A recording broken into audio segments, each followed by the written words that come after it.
So I thought I'd give you a sneak peek of the adventure game tutorial I'm setting up. Basically, I want people to be able to create their own adventure games in Unreal, and I feel like it's easier than most people think. Most of the things I'm doing are just knowing which buttons to click, which 3 nodes you need in your blueprints. But one of the things I'm doing that's a little bit unusual is how you set up adventure game events like this.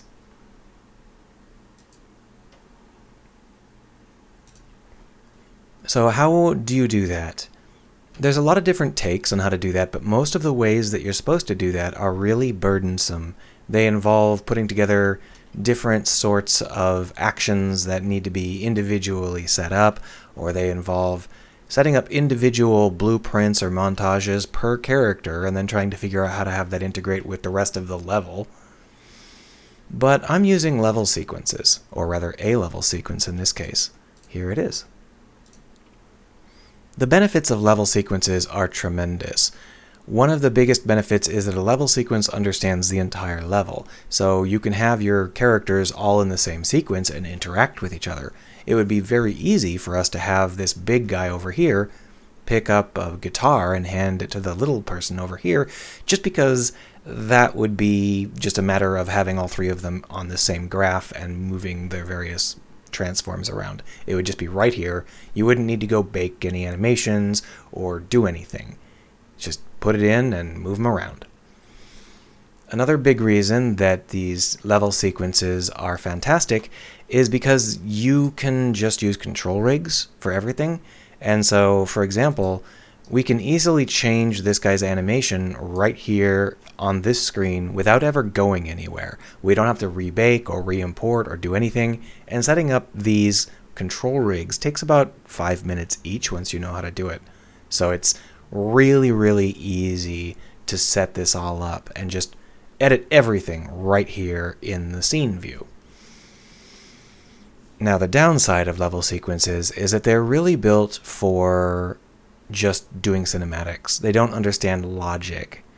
So you have to wonder how you use a level sequence in such a way where you can have it just loop one section and then play a different section and then maybe branch based on what you do to play that section or the other section. And the answer to that is that I put together a new kind of level sequence. I descended from the default level sequence actor and created an adventure game sequence actor, which we're using here. And that understands how to carve up the level sequence based on frames that you have tagged, in this case A, B, and C. If we look at the actor here, you can see that it starts at null and then it stops at frame A, and it's set to loop and autoplay. That's why when we start the game, what we see here is them playing from blank to A over and over and over again. When we approach them, you'll see in the upper left-hand corner A to B.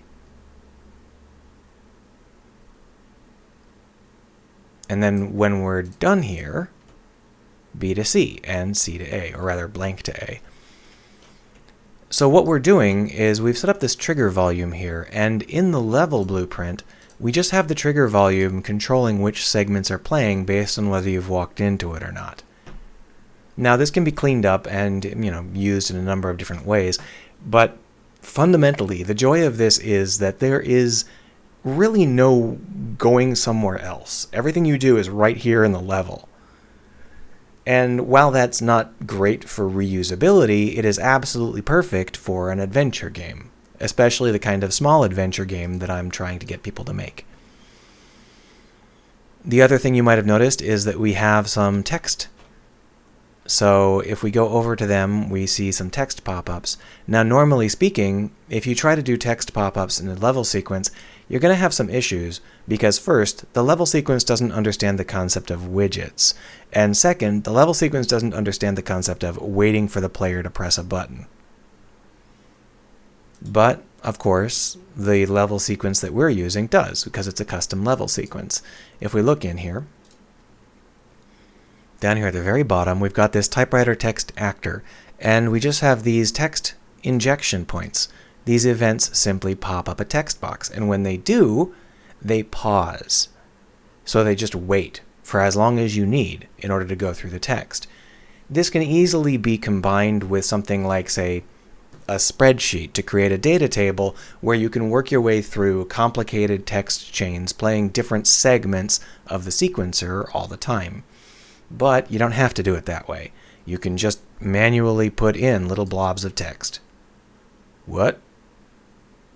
And even though this one is only a frame or two later, because it waits until you've finished with the first text box, you don't get here until you've already passed it, until you've clicked through it. This combines very well with other kinds of things like post-processing blueprints to make them, move their mouths or whatever you want, because it pauses the level sequence, but it doesn't pause the game. So any other sources of animations or motion continue working just fine. All of this was a lot of fun to think about and work on. It's not quite ready for prime time. Obviously, I have no level assets for starters, but it is coming together, and I think that it's going to make things a lot easier on people who want to just make small adventure games in Unreal. Let me know what you think.